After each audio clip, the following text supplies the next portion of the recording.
बाबू बाबू कैसे बाबू बाबरा कलिया की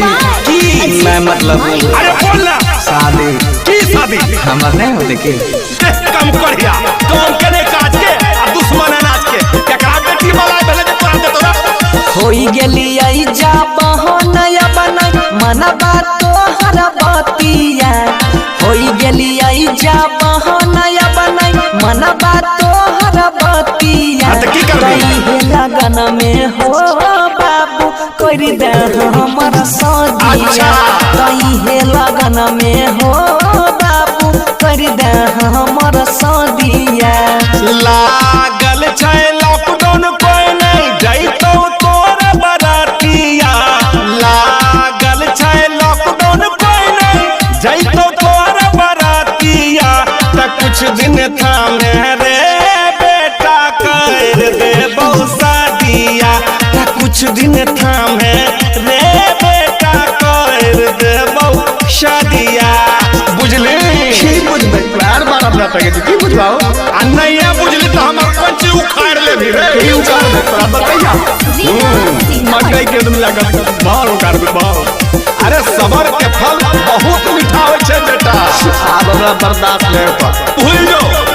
हां किए नहीं बुझै छो बापू बेटा के धर्म हो अच्छा चलै छियै गाँव में हमरा लागै छै शरम हो हां तो लगबे करतो सब कोई में करतो शादी पसंद तोरा ऐसन कोई वही कहि जो काम के बेरा में सूतल रहै छी कंबल के भाग जइबा के करोला के गिर जाई तई जपिया भाग जइबा के करोला के गिर जाई तई जपिया इहे लगन में हो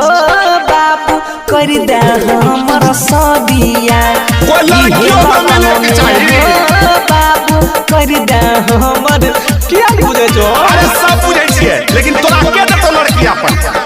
कोई एक्शन नहीं ले जो ढिंढोरा पीट ले कहां पीटबे ढिंढोरा लड़की दै छै ओकरा जे कमाई छै करै छै हमर शादी के गम कमे पे हमरा इतना कोई नहीं कमे पे की कमे पे के हो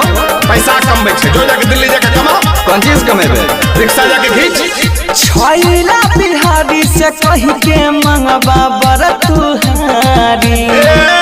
अपन लिहती लक हमरा दी होया पछिया गारी शादी करैला किया करै छी इतना सोर रे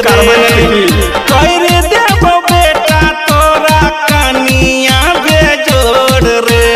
हो गेलै शादी सोनुआ के ना तोहर बदिया हो गेलै शादी बनसी धर के हमरा फोड़ा बैठोल दिया इहे लगन में हो बाबू कर दे हमर सदिया तनी दाम धर रे बेटा कोइर देबो शादिया बुझली ज्यादा छटर पटर नहीं कर कुछ नहीं है तो जब तक लॉकडाउन जय है मां कत्यानी रिकॉर्डिंग स्टूडियो मानसी एक कन्या।